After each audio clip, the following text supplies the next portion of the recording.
It's your boy Laggin24 coming at you with the top 10 things you guys want to see in the next Call of Duty Zombies video game, whether it's going to be Black Ops 3 Zombies or whether it's going to be a standalone game, I don't know. But I got this list off of YouTube from my subscribers, and I asked them to just name off a few things that they want to see the most in the next zombie game. So let's get into some honorable mentions to start out the list. This first honorable mention comes from the Van Hopper, who says traps that change the layout of the map, destructible obstacles. So careful where you throw your grenade. You may knock over a giant pillar, which once stood tall over an awesome rape train area, and now that it's fallen, has destroyed your training spot, and it's very tight quarters. Or maybe there's a bridge, you throw some grenades at it, the bridge collapses, all the zombies fall down, you kill a bunch of zombies with one grenade, but now you've got to find a different route to take because it's totally changed the map. So that's a really cool idea. Let's move on to the next honorable mention.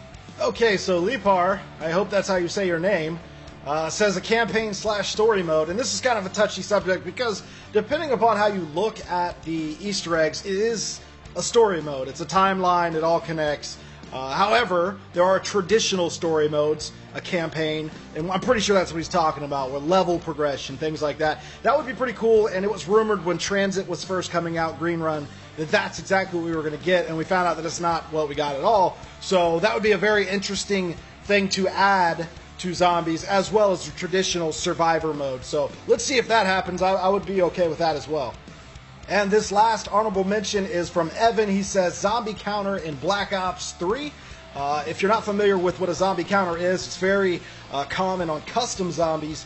You'll have a little counter at the bottom of the screen there. It tells you how many zombies are left in the round. So every time you kill a zombie, that number drops. It's just a good way to keep track of how many guys are left. When you're on that zombie grind, I would not mind this at all. Let's move on to the actual top 10 now. Coming in that number 10 spot from Ethan says a create a class option. I think that would be cool to have. Ethan, you stay in school.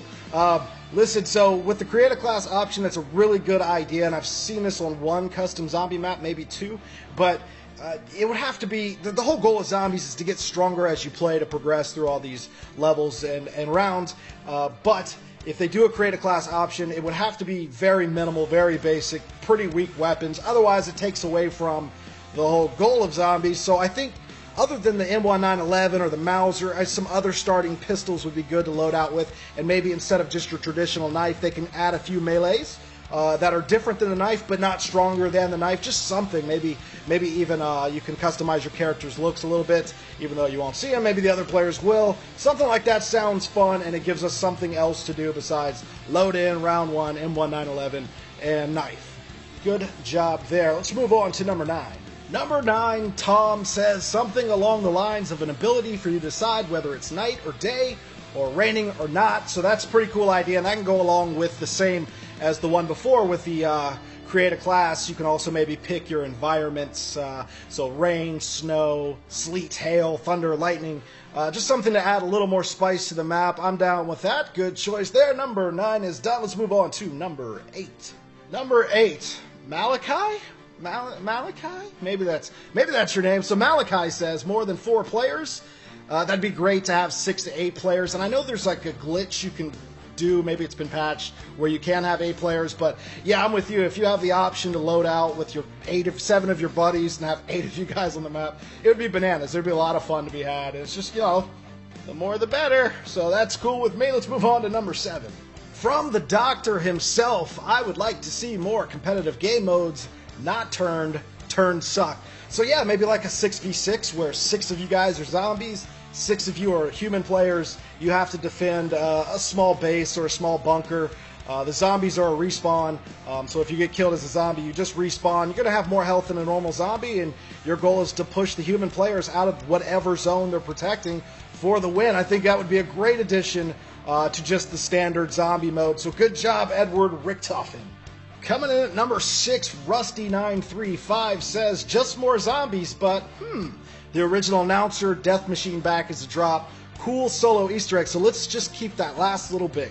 cool solo Easter eggs, solo being the key word. Lately, they have gone to a formula in which you have to have multiple teammates to complete the main Easter egg, whereas in Black Ops 1 on Moon, they had a solo version, and then they had the multiplayer version Easter egg. Same with Call of the Dead. You could do a solo version, and you could do a co-op version. So I'd like to see more solo versions to go along with the co-op version. I'm with you on that one. As a big-time solo player, I would love to see that. So hopefully that will return. Let's move on to number 5. Aaron would like to see a viable ending in the next Call of Duty Zombies game, and I agree that would be a lot of fun. There are a couple of Easter eggs in Black Ops 2 that will end the game for you. So if they had more of those, that would be cool. But a viable ending is a point in which you get to on the map. It's usually some sort of wall feature, kind of like a wall gun. You go up to it, it'll say, in the game, 50,000 points. In the game, 100,000 points, whatever it may be. It's just a goal, something to reach. I would like to have that. Goals are great when you're playing video games. It helps you feel accomplished. So that's a good one, Aaron. That's number 5. Let's move on to number 4. Number 4, Philip says, I'd like to see the ability to save games. I love getting to high rounds, but hate to have to leave my Xbox on for so long. Yeah, that's a good point. I don't have the time nor the patience for high round zombies, and when I do feel like going on that grind, I have to pause the Xbox, and it stays on for hours until I get back to it. It's just melting ass hot. So maybe if there's a wall by, kind of like a gun, you go up to it, it says save game, and they just charge you a ridiculous amount of points. You get 75,000 to save game. Something that's not as automatic as hit start and then hit save game. I'd like it to be something you earn, but it would be such a great idea. And we're next gen. I know you can do it, baby. Let's get that save progress into zombies. Coming in at number 3, It's Hybrid says, I want to see mod tools on Black Ops 3 so we can make custom zombie maps on a newer game. Alright, so pretty interesting here, and I believe my friend, the City of Z, brought this up in one of his videos, and I think the reason that Treyarch has not released mod tools since World at War is because it would compete with their DLC.